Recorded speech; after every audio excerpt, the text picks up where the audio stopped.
तो मलिन बस्तियों पर सियासत को लेकर जिस तरह से उत्तराखंड में कोहराम मचा है, आज उसी पर हम करेंगे बातचीत। हमारे साथ अमरेंद्र बिष्ट जी, प्रदेश प्रवक्ता कांग्रेस से जुड़ चुके हैं। स्वागत है आपका कार्यक्रम में। इसके अलावा कमलेश रमन जी, प्रदेश प्रवक्ता बीजेपी से हमारे साथ हैं, आपका भी बहुत स्वागत है। और जय सिंह रावत जी, वरिष्ठ पत्रकार हमारे साथ जुड़े हैं, बहुत स्वागत है आपका भी। तो कमलेश रमन जी, सबसे पहले आपके पास आते हैं। जिस तरह से भारतीय जनता पार्टी की सरकार की नीतियों को लेकर कांग्रेस बार बार सवाल उठा रही है, अध्यादेश की अवधि खत्म हो जाने के बाद मलिन बस्तियों का क्या? मुझे लगता है कि कांग्रेस के पास इस वक्त करने के लिए कुछ नहीं है और कहने के लिए भी कुछ नहीं है, और इसीलिए वो नगर निगम के चुनाव को देखते हुए इतना हा हुल्ला मचाने का काम कर रही है। जिस बस्तियों के नाम पर वो राजनीति करने का काम कर रहे हैं, राजनीतिक रोटियां सेकने का काम कर रहे हैं, मुझे लगता है वो गलत है। जो एनजीटी के माध्यम से जो प्रक्रिया चल रही है उसमें सरकार अध्ययन कर रही है और वो लोग बाकायदा गुमराह करने का काम कर रहे हैं हमारी मलिन बस्ती के लोगों को कि आपकी बस्तियां टूट जाएंगी। वो केवल और केवल राजनीति करने का काम कर रहे हैं। सरकार इस ओर ध्यान दे रही है कि कौन सी बस्ती कहां पर कैसे बसी है, इस ओर देखने का काम जो है सरकार का। लेकिन कमलेश रमन जी, इस पूरे मामले में कमलेश रमन जी, इस पूरे मामले में कांग्रेस ने तो नियमितीकरण की शुरुआत भी की थी, फिर आपकी सरकार आती है और आपने उस प्रक्रिया को बंद कर दिया। अगर आपने उस प्रक्रिया को बंद किया था तो 6 सालों में अध्यादेश के अलावा कोई स्थायी समाधान पर विचार भी तो करना चाहिए था ना।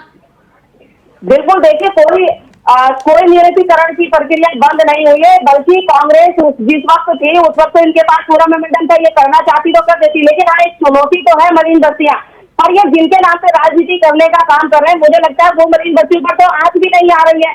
सरकार बार बार कह रही है कि मलिन बस्ती के वो लोग जो अंतर्गत के दायरे में आते हैं वो कोई भी नहीं उजड़ेंगे। 2016 के बाद के जो लोग बचे हैं, जिन्होंने सरकारी कुत्ते के बाद बचने का काम किया है, उन लोगों के ऊपर है, और उसमें भी ये जांच चल रही है कौन कब से बचा है, कहां से आया है।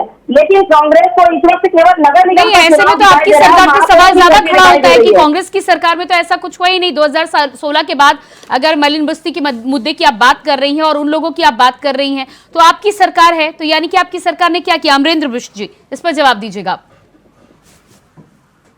देखिए, या तो भारतीय जनता पार्टी के जो विधायक हैं जो इसका विरोध कर रहे हैं, या तो झूठ बोल रहे हैं, और या फिर हमारी बड़ी बहन कमलेश जी गलत बोल रही हैं। दोनों में से कोई ना कोई तो गलत कह रहा है। अब आप बताइए कि वो एक तरह कह रहे हैं कि 2016 के बाद जो झुग्गियां बसी है, क्या भारतीय जनता पार्टी उनके खिलाफ है, ये उनको बताना पड़ेगा। अब आपने ये कहा कि हम क्या सोचते हैं। देखिए, हमारी सरकार ने 2016 में इन बस्तियों को नियमितीकरण को लेकर के आगे कदम बढ़ाया और कई बस्तियों को नियमित भी किया। उसके बाद जब हमारी सरकार चले गई, उसके बाद भारतीय जनता पार्टी की सरकार आई, और उस सरकार के बाद क्या स्थिति आप देख रहे होंगे कि लगातार दो बार जो है अध्यादेश लाने के बाद इसको टालने की कोशिश कर रही है।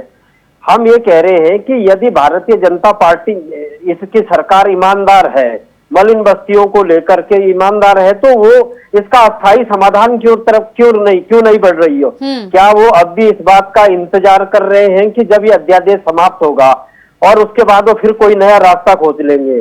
समय रहते नया रास्ता क्यों नहीं खोज रहे हैं? इसके पीछे का साफ कारण है कि उनको लेकर के कोई गंभीरता भारतीय जनता पार्टी की सरकार में नहीं है। और मैं फिर आपको बता रहा हूं कि ये कोई स्थायी समाधान नहीं है कि आप अध्यादेश पर अध्यादेश लाएंगे। आपकी गंभीरता इसमें दिखनी चाहिए। आप बताइए कि आप क्या सोचते हैं, आप कैसे जो है मलिन बस्तियों को नियमितीकरण की दिशा में आगे बढ़ेंगे? ठीक है, इस पर मैं जवाब लूंगी कमलेश जी का, लेकिन उससे पहले जय सिंह रावत जी के पास चलूंगी। जय सिंह रावत जी, ये पूरा मामला जिस तरह से अब नजर आ रहा है, 21 अक्टूबर को 2024 को अध्यादेश एक बार फिर से जो 3 साल के लिए बढ़ाया गया था वो समाप्त हो रहा है। हालांकि कहीं ना कहीं से दावे ये भी किए जा रहे हैं कि स्थायी सोल्यूशन इसका निकाल लिया जाएगा, लेकिन क्या आपको लगता है इस पूरे मामले में बीजेपी कुछ कर पाएगी? अगर अध्यादेश का समय समाप्त हो रहा है तो वो फिर पड़ जाएगा अध्यादेश को, फिर क्या गवर्नर साइन तो करानी हो एक्सटेंड हो जाएगा, लेकिन वो कोई सॉल्यूशन तो नहीं है, परमानेंट सॉल्यूशन नहीं है वो। एक बात। दूसरी बात ये है कि आपने ठीक कहा, देखिए ये तो मलिन बस्तियां होती है तो वोटों की खान होती, लोग अपने जो पॉलिटिकल जो लीडर होते हैं वो बसाते हैं। कांग्रेसियों ने भी बसाए, बीजेपी वाले भी जो बसाने वाले थे वो बीजेपी चले गए हैं। तो और उत्तराखंड में कम से कम 500 बस्तियां हैं। और काफी है, 2016 में शायद हरीश रावत जी के जमाने में उस समय सर्वे हुआ था, लगभग 8 लाख के आसपास पॉपुलेशन थी मलिन बस्ती। जी। इतनी बड़ी संख्या है और इसको हटाना इतना आसान नहीं है। तो इसके लिए को अच्छा, दूसरी बात यह है कि आप सेलेक्टिव क्यों होते हैं? बड़े बड़े लोग जो है उनका तो इग्नोर कर जाते हैं जो कर रहा है, उसके बाद उनका फ्री होल्ड हो जाता है।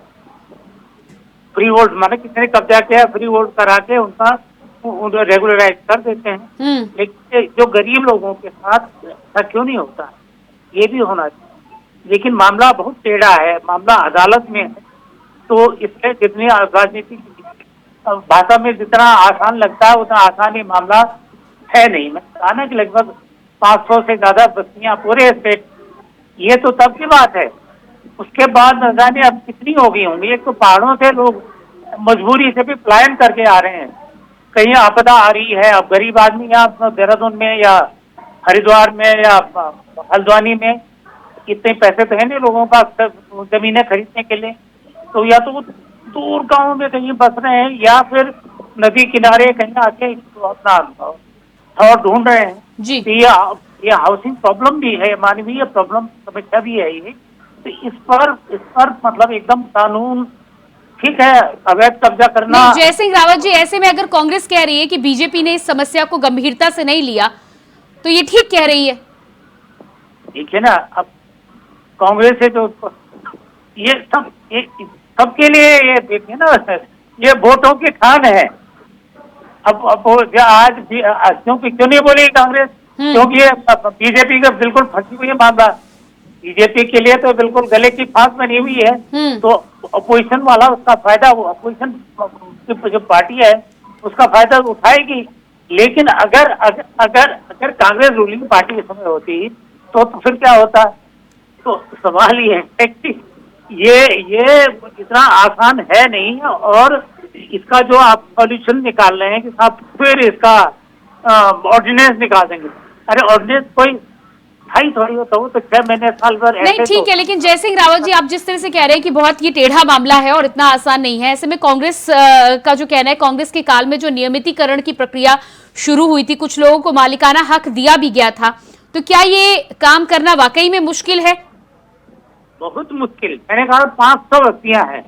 और दूसरा, अब सुनिए कि ये दोनों वक्ता सबको पता है कि तिवारी जी के जमाने में ये हुआ था, रिवर बेड कुछ ऐसे रिस्पना नदी के किनारे तिवारी जी ने वहाँ चीन से आए थे। उन्होंने कहा भाई यहाँ हम जैसे चीन की नदियां हैं ऐसा है, उन्होंने बिल्कुल इसका सौंदर्यीकरण कराया जाए और सारी चीजें हो जाए। लेकिन सौंदर्यीकरण तभी होगा जब वहाँ की बस्तियां हटाई जाए। इतनी बस्तियां आई हैं देहरादून में ही, रिस्पना पे और दूसरा बिंडाल पे, लेकिन उसके बाद फिर राजनीतिक कारण आ गए, कहाँ हटाते उनको? तिवारी जी के जमाने प्रयास हुआ था यार इनको कहीं और बसा दिया जाए और इनको सेटल कर, लेकिन इतने लोगों की जमीन की कहाँ पर? भाई जमीन भी तो चाहिए थी ना, माना आप यहाँ से हटा देते हैं इसका, रिस्पना का या किसी भी नदी का। हर शहर में, जो उत्तराखंड के हर शहर के किनारे जो है ऐसी झुग्गियों जो एक, और देहरादून नहीं है तो ये राष्ट्रव्यापी समस्या है, सब समस्या है। तो इसका आप जैसे अमरेंद्र जी, इस पर अब आप जी ठीक है, आती हूँ मैं आपके पास। अमरेंद्र जी, इस पर आप जवाब दीजिएगा। यहाँ पर जय सिंह रावत जी का साफ साफ कहना है कि ये बहुत कठिन काम है, इतना आसान काम भी नहीं है। और आप जिस तरह से कह रहे हैं कि नियमितीकरण आपने कुछ बस्तियों का जरूर किया होगा, लेकिन 500 की संख्या में जो बड़ी बस्तियां हैं और 8 लाख की आबादी है, इनका नियमितीकरण करना इतना आसान काम भी नहीं। निश्चित तौर पर हम पहले कह चुके हैं कि हम तो इस दिशा में कदम बढ़ा चुके थे। नियमितीकरण का जो काम था वो शुरू हो चुका था, नियमितीकरण की पूरी प्रक्रिया चल रही थी। तो जाहिर सी बात है, अब तक हमारी सरकार होती तो अब तक ये सारी बस्तियां नियमित हो चुकी होती। नहीं, तो आपका कहना है कि आप 8 लाख लोगों को नियमित कर चुके होते?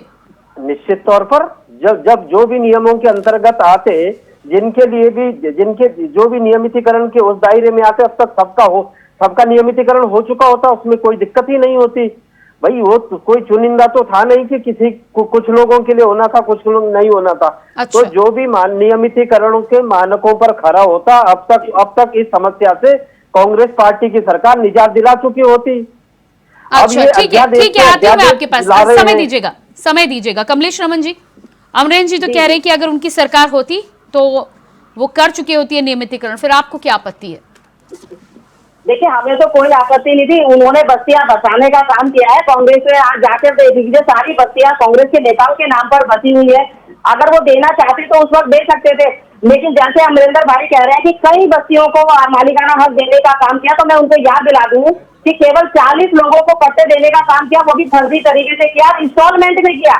8 लोगों को पट्टे देने का काम किया, जो कि उस वक्त चुनाव थे, और चुनाव की तैयारी में जा रहे थे 2017 में। उस वक्त उन्होंने फर्जी तरीके से वो 40 पट्टे देने का काम किया, वो भी फर्जी तरीके से किया। अगर करना चाहती कांग्रेस तो पहले कर देती, लेकिन भारतीय जनता पार्टी इस वक्त कुछ ऐसा स्लोगन ढूंढने की कोशिश कर रही है कि जिसमें हमारी किसी भी बस्ती के जो लोग हैं उनको परेशानी ना हो, उनको दिक्कत ना हो, उनको हटना ना पड़े। लेकिन जो 2016 के बाद जो लोग बिल्कुल बीच नदी में आकर के बच गए हैं, जिनका सत्यापन करने के लिए माननीय मुख्यमंत्री जी ने भी कहा है, और एनजीटी भी उस ओर ध्यान दे रही है, क्रियान्वयन कर रही है, मुझे लगता है उसका अर्जेंट प्रदेश सरकार कर रही है। तो कांग्रेस को कम से कम ये सबर तो करना चाहिए।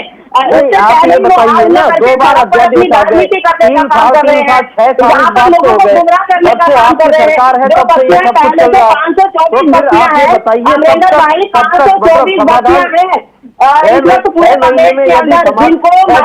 समाधान नहीं आ रहा है, तो ये आगे समाधान कब आएगा? और आपको ये भी बताना चाहिए कि आपके पास समाधान का रास्ता क्या है। प्रियंका बार पूछ रही है कि भाई क्या रास्ता है, तो आपको जवाब देना चाहिए कि भारतीय जनता पार्टी की सरकार के पास ये रास्ता है। ये भी बताना चाहिए कि अध्यादेश लाने वाली नहीं है। कांग्रेस करती है। नगर निगम के चुनाव देखते ही तमाम वो नेता जो बिल्कुल बिलों में थे वो बाहर निकल के खड़े हो गए कि हमें चुनाव लड़ना है, इसके लिए मलिन बस्तियों का मोहरा है। इस वक्त एनजीटी ने जो आदेश नहीं, कमलेश रमन जी वो तो ठीक है, वो तो ठीक है, चुनावी मुद्दे होंगे, चुनावी मुद्दे होंगे तो जाहिर सी बात है, कम से कम मलिन बस्तियों का मुद्दा तो सामने आया। लेकिन सवाल का जवाब सुनिएगा, अरे सुन लीजिएगा, सवाल तो सुनिए कमलेश रमन जी। आप कांग्रेस पर, मैं अमरेंद्र जी के पास भी जाऊंगी, आप अगर उनको कह रही हैं कि केवल 40 पट्टे दिए गए, लेकिन उन्होंने 40 पट्टे देके शुरुआत तो की, मैं उनसे जवाब लूंगी, लेकिन आपने क्या कोई शुरुआत, लेकिन आपने क्या कोई अपने एंड पे शुरुआत भी की? आप अपनी गिनती गिना दे, आपने 10 पट्टे भी दिए क्या? बिल्कुल, भारतीय जनता पार्टी मलिन बस्तियों को अस्थायी रूप से बचाने के लिए, तमाम नियमितीकरण करने के लिए वो सारे प्रयास कर रही है, और बहुत जल्द आपको दिखाई देगा कि मलिन बस्तियां जो जायज है। अरे कमलेश रमन जी, 6 साल से अध्यादेश, 6 साल से अध्यादेश पर अध्यादेश आप बढ़ा रहे हैं। जनता पार्टी करेगी। अमरेंद्र जी, आप इसका जवाब दीजिएगा, लेकिन इससे पहले ये भी जवाब दीजिएगा, 8 लाख की आबादी में 40 पट्टे अगर आप दे देते हैं तो ये कोई बहुत बड़ा काम नहीं है जिसको लेकर आप कहें कि आपने बहुत बड़ा काम कर दिया हो। देखिए, किसी भी काम की प्रियंका शुरुआत होती है, और हमने शुरुआत कर दी, हमारी सरकार ने शुरू कर दी। अब 2 बातें हैं।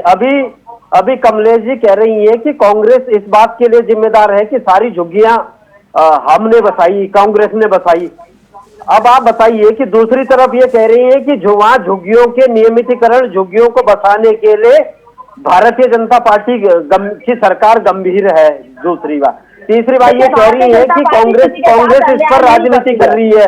अब बताइए कि इनके तीन विधायक विनोद चमोली, खजान दास और इनके ये लोग इस समय इस मुद्दे को लेकर के उठा रहे हैं और राजनीति करने का आरोप हम पर लगा रहे हैं। तो ये कैसा दोहरा मानदंड है, आप बताइए, इस बात का जवाब लीजिए आप इनसे। सरकार को मशवरा देना चाहिए था कि कैसे हो सकता है। अगर आप 40 पट्टे फर्जी तरीके से देने का काम करते हैं, वो 40 फर्जी तरीके से नहीं, पूरी नियमितीकरण की कार्रवाई हुई है, पूरी मानकों के अनुसार हुआ है, गजट नोटिफिकेशन हुआ है।